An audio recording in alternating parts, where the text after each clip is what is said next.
Hey, also, hopefully you're familiar with the 1176 compressor. It's this really classic compressor that's made by Universal Audio.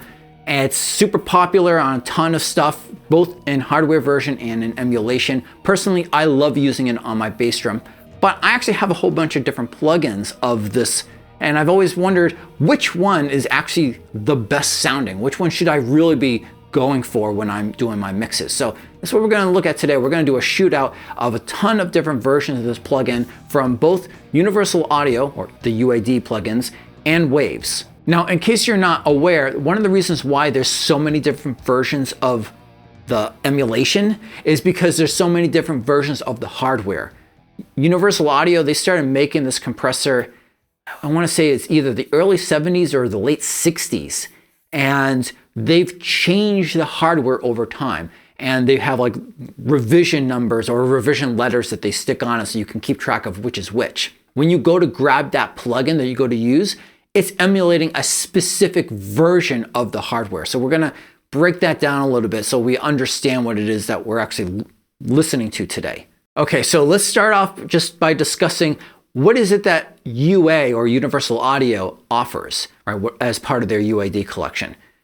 The first version they have is what they currently call the legacy version. Okay, so it's the 1176 LN Legacy. What does LN stand for? It stands for low noise.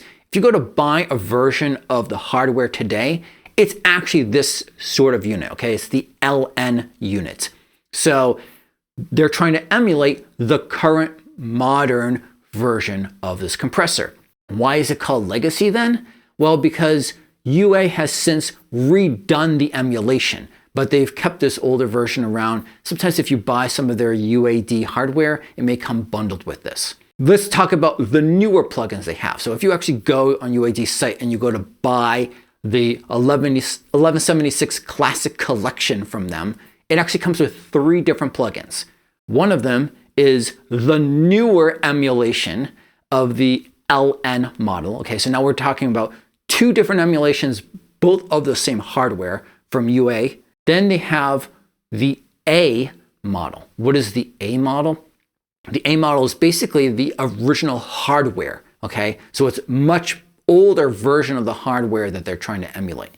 Then they have the AE. What is the AE? That stands for Anniversary Edition, or really it was from the 40th anniversary of when they came out with the A model. What's the difference between all these different models?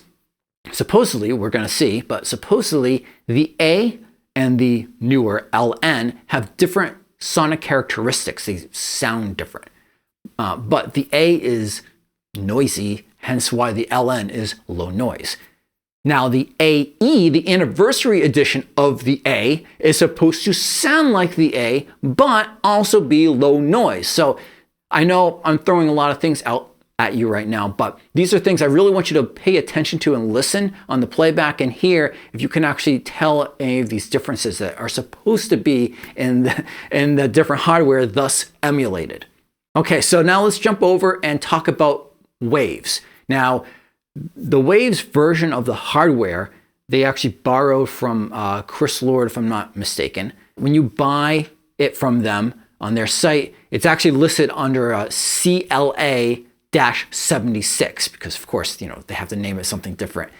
When you buy it, you get both versions of the emulation, and you've got what they call the Blackie, which is the LN model again, and they also have the Bluey, which is emulating Revision B. Okay, so Revision B is another older model, but not as old as the Revision A from Universal Audio. We're going to put on the screen which emulation is being played at that specific time, so you'll know what's going on. Also, we're going to group them kind of logically, so it's kind of easier to like distinguish what's going on. So you're going to hear first the LN models grouped together. So that's, again, the UA Legacy, the UA Classic LN, and then the Waves Blackie. Okay, then we'll switch over to the kind of older classic sonic characteristic models. That's the UA-A, the UA AE, and then the waves bluey. What are we actually going to be playing this on? What's our sound source? I'm going to be working on this with my bass drum. Okay, so I have a microphone that's sitting right outside my kick. This is an 18x22 size kick, DW Collector's PurplceCore Maple. Now that microphone is going to be running through an API preamp, nothing else outboard, and in the DAW, nothing else going on in there either. I'm not even going to be doing any gating on that track. Now, in some cases, we'll hear this in isolation, so that's just going to be the only thing that's playing. Sometimes you're going to be hearing this as a full mix, so obviously other things like my snare drum will have additional processing going on. The full mix will also have a sub microphone, a DW Moon mic outside of the kick as well.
Okay, so 6 different models of this plugin. Did you guys manage to find a favorite? Was it tied to specifically the sonic characteristics of one of the models? Let me know your thoughts in the comments below. And of course, I am putting out other drum related content all the time. More tips on recording drums, but also lessons and gear review for like sticks and cymbals and all that jazz. So if you don't want to miss out, then don't forget to subscribe. Until next time, peace.